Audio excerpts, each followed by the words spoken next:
Мэдди стояла перед зеркалом, ее сердце колотилось от волнения и неуверенности, невольно напоминая о всех тех переживаниях, которые она испытала за последнее время. Для нее это зеркало стало не просто стеклом, отражающим ее внешний вид, но и барометром ее внутреннего состояния.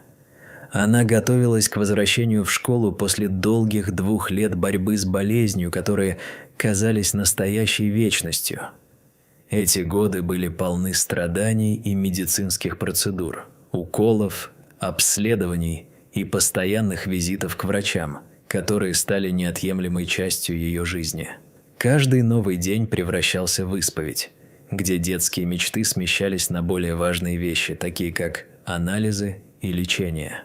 Но теперь, когда этот момент наступил, она надеялась, что сможет найти свое место среди сверстников, которые когда-то были ей так близки, и восстановить те связи, которые она была вынуждена потерять. Чем больше она думала о школе, тем сильнее переживания накатывали на нее вновь. Это было как заброшенная дорога, которую она мечтала вновь пройти, но знала, что на этой дорожке могут быть ямы и повороты.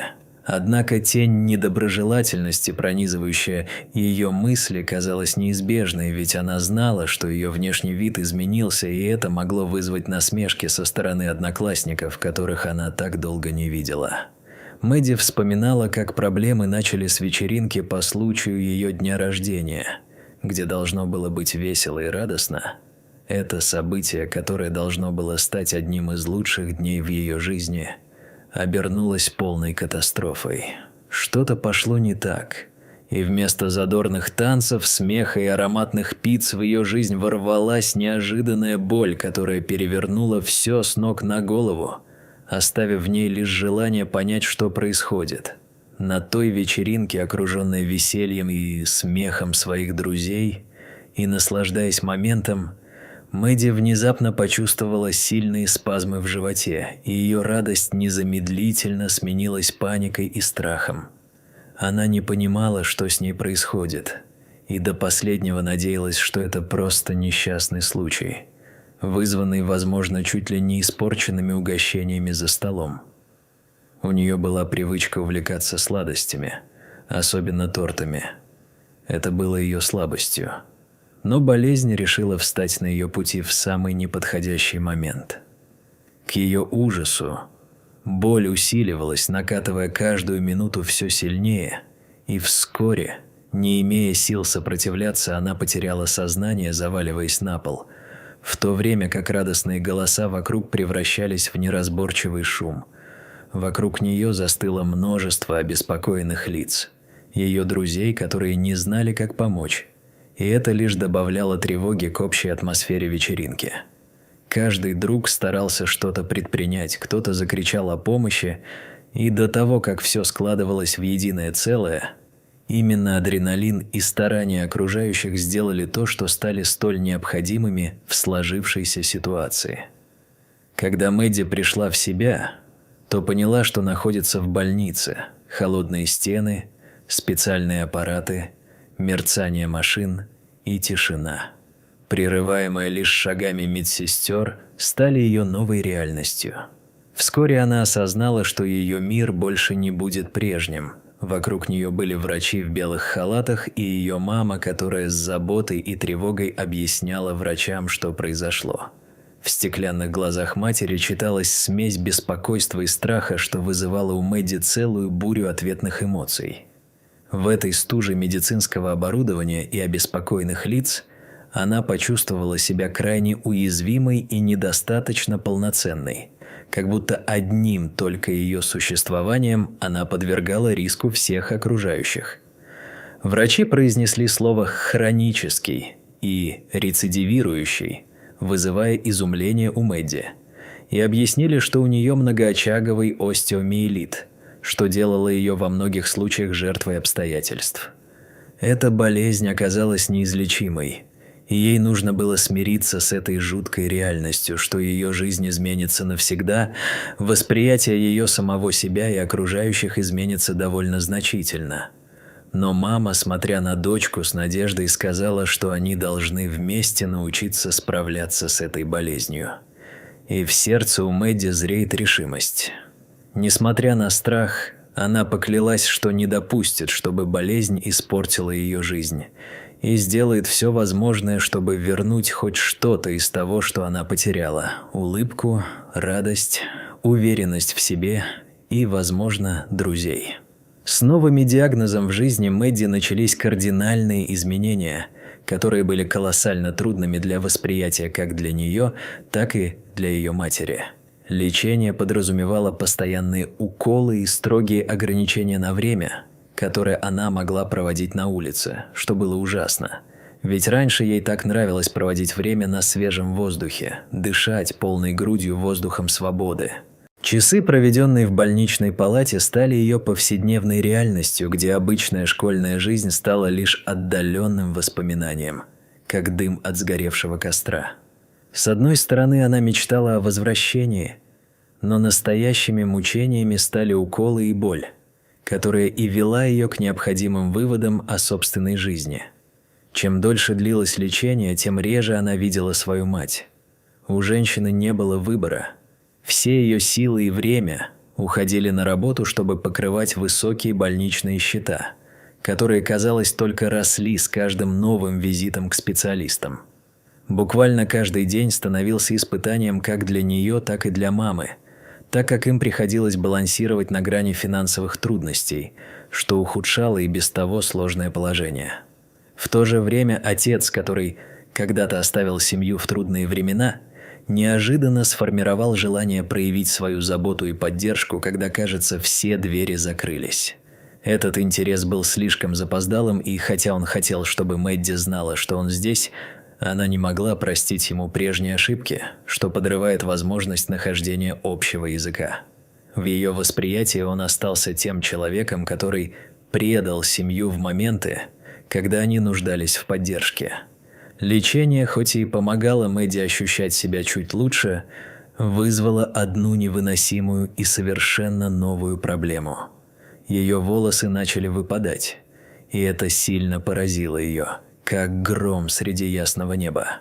Каждый раз, когда она смотрела в зеркало, ее отчаяние возрастало, и эта перемена стала настоящим тяжелым ударом по ее самооценке и психическому состоянию, порождая еще больше страхов. Она не знала, как вернуться в школу с лысой головой, и ее взгляды на уличные магазины, которые когда-то приносили ей радость и веселье, теперь потеряли свой блеск и радостные воспоминания о беззаботном детстве.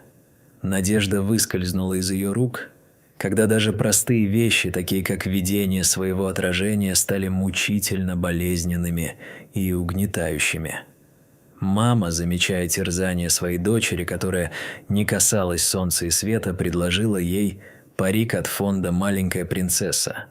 Будто это был единственный способ вернуть хоть какую-то уверенность Мэдди и вернуть ее в мир.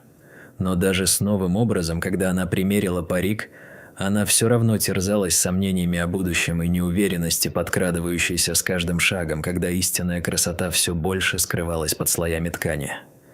С каждым новым днем Мэдди продолжала носить парик и пыталась вернуться к нормальной жизни, несмотря на неуверенность и постоянные переживания о том, как ее воспримут окружающие. Однако это создание часто становилось источником стресса, ведь каждый раз при движении ей приходилось беспокоиться, что парик сползет на глаза, и ее тайна будет раскрыта.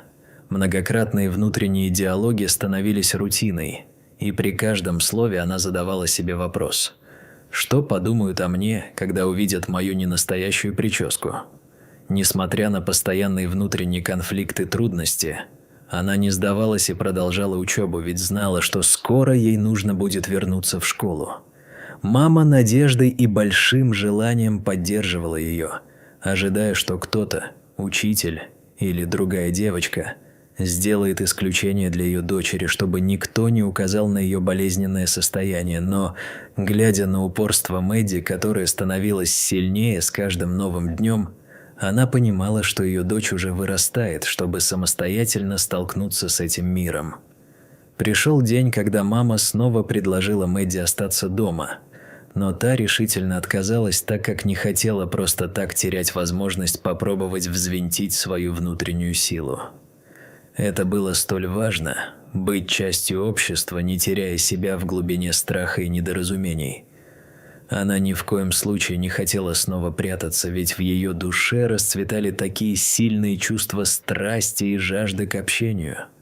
В этот раз она, собирая всю свою волю, решила выбрать бейсболку вместо парика, ведь это решение давало ей ощущение надежды и возможности смотреть в будущее, когда она могла ощущать себя лучше.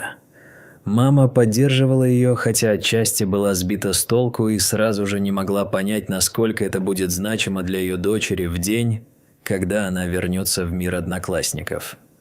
Время шло, каждый день в жизни становился по-своему важным, и Мэдди продолжала строить свою уверенность, встречая своих старых друзей, но ни одна из них не могла предположить, что произойдет дальше.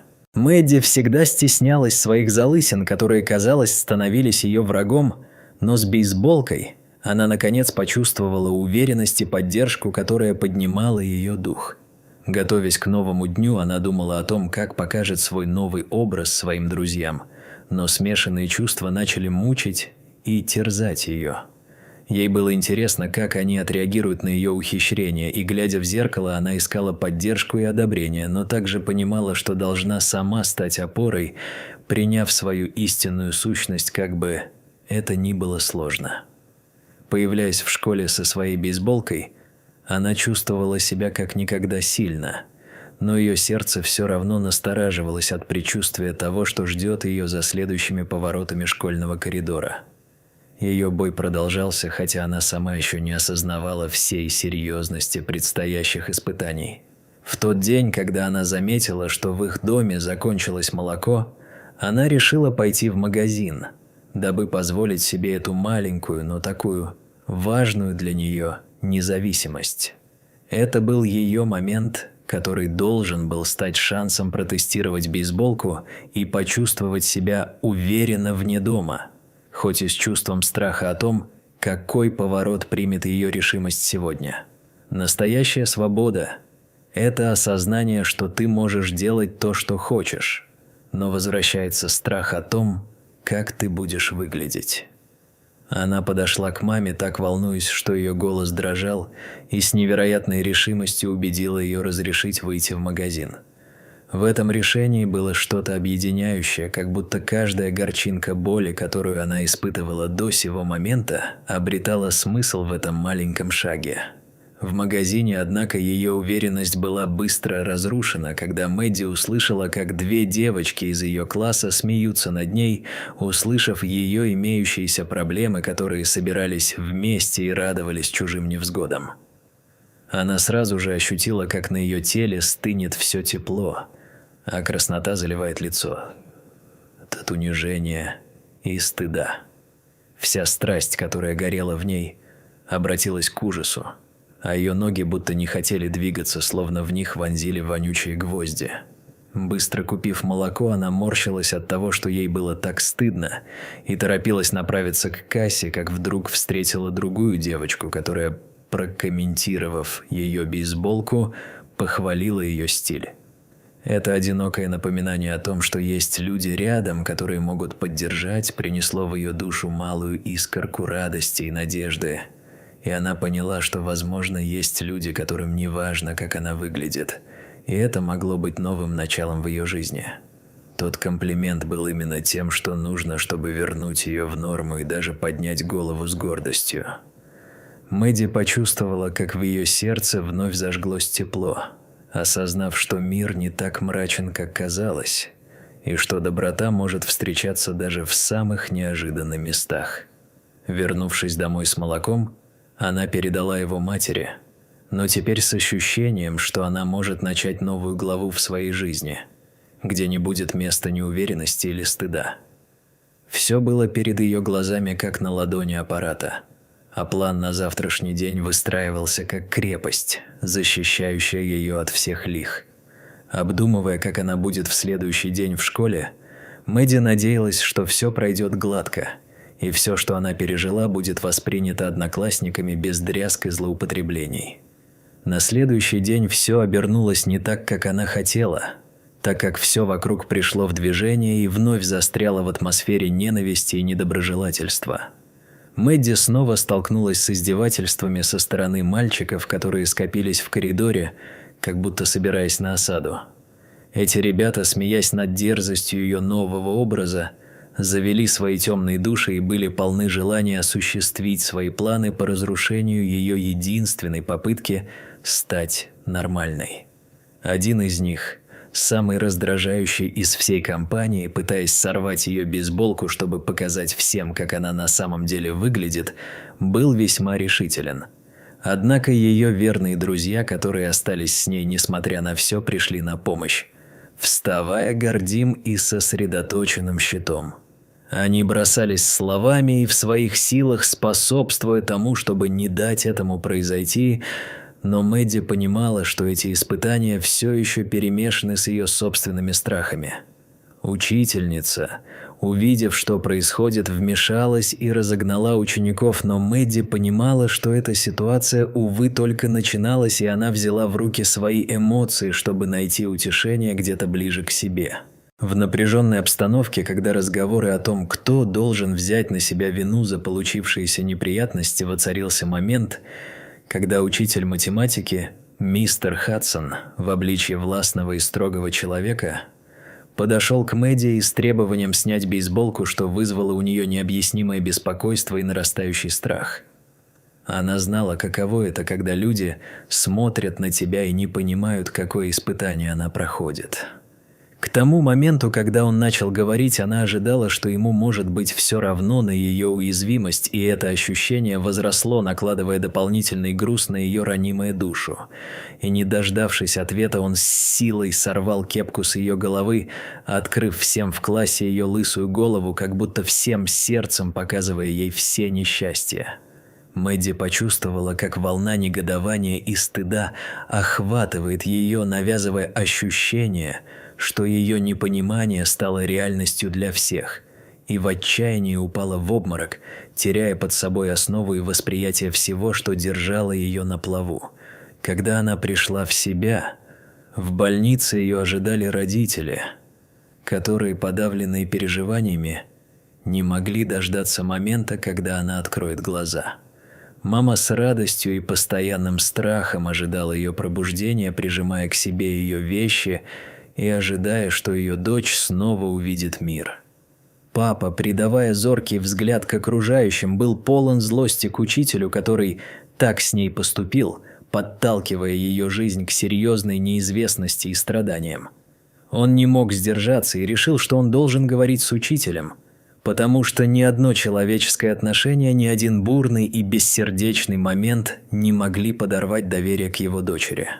Буря из эмоций среди местных ветеринаров стала средой для появления новых вопросов о том, как такое могло случиться и считалось ли это нормальным или достаточно жестоким для учителя. Эрик, ее отец, ворвался в школу, стремясь получить ответы от мистера Хадсона. Его гнев зашкаливал, когда он проходил сквозь коридор, искал учителя, и каждый взгляд, устремленный на него, показывал окружающим, что эта ситуация недопустима и имеет множественные последствия. Словно в потоке собственных страхов, он чуть не стал насильником, когда пытался достать Хадсона, который был готов уйти от ответственности. Но директор школы быстро вмешался, чтобы успокоить конфликт, и в тот момент, когда Эрик остановился, он почувствовал, что покинул школу без ясных выводов и ответов. Эрик покинул школу с беспокойством, но понимал, что дело только начинается, ведь за этой ситуацией стояли более веские последствия, чем неудачное вмешательство в обычную школьную жизнь, культура и идеология. Слухи о происшедшем с Мэдди разлетелись словно лесной пожар по всему зданию, и на следующий день уже нельзя было не замечать волну обсуждений, поднявшихся на всех уровнях в школе, вплоть до учителей. Прямо срочно было созвано экстренное собрание всех педагогов, членов школьного совета и родителей, собирающихся обсуждать предоставленные факты.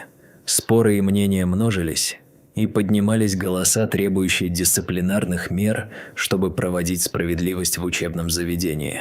Учителя заранее понимали важность этого случая, и школьный совет также озаботился возможными юридическими последствиями ситуации, так как никто не мог оставить без внимания такое поведение, подход, который был совершенно недопустим. История Мэдди вскоре попала в местные новости, вызвав общественное возмущение, как будто разразившаяся буря на вечеринке. Родители, члены активных обществ и защитники детских прав объединили силы, требуя справедливости для девочки, следуя за ее историей в надежде изменить ситуацию к лучшему. Школа оказалась под пристальным вниманием и была окружена недовольством. Ее приверженность принципам инклюзивности и защиты учащихся ставилась под сомнение местными жителями и поклонниками добрых дел. Мэдди затмила правоту, и запись о том, как ей было плохо, вскоре стала знаком для тех, кто знал о жестоких условиях, которые ошибочно устанавливались в школе. Родители Мэдди решили подать в суд на школу и мистера Хадсона, наняв известного юриста, чтобы защитить права своей дочери. Судебная тяжба разразилась из-за несправедливости, и это стало ареной юридической войны, влияющей на жизнь Мэдди и создавая прецедент для других похожих школ по всей стране. Стало известно, что руководство школы не донесло важную информацию о состоянии здоровья Мэдди до учителей, что приводит к еще большему возмущению со стороны общественности, поскольку события накладывались друг на друга и создавали нездоровую атмосферу. Симпатия общественности к Мэдди возросла, и школа согласилась внедрить новые правила, чтобы улучшить поддержку учащихся с хроническими заболеваниями и сделать их репутацию более уверенной в глазах жителей. Этот договор стал долгожданным шагом к переменам, которые они так долго ждали. Мистер Хадсон подвергся дисциплинарному взысканию за свое поведение, после чего состоялось обширное обсуждение среди других преподавателей о важности обучения правам детей в классе и вне его пределов. Инцидент стал важным моментом для начала общенациональной дискуссии о правах учеников, нуждающихся в особой поддержке, и вопросов, связанных с их правами, состоявшихся в рамках присущих им возможностей. Семья Мэдди праздновала свою победу, горя гордостью, но шрамы от инцидента остались у всех, как бы они ни пытались унять течущие раны. Она прошла долгий путь исцеления, и хотя физически она восстанавливалась, ее душевные раны оставались как мрачные тени, означая темные стороны ее души. Мэдди стала символом жизнестойкости и сама становилась катализатором позитивных перемен, позволяя другим находить свои пути в самопознании и храбрости.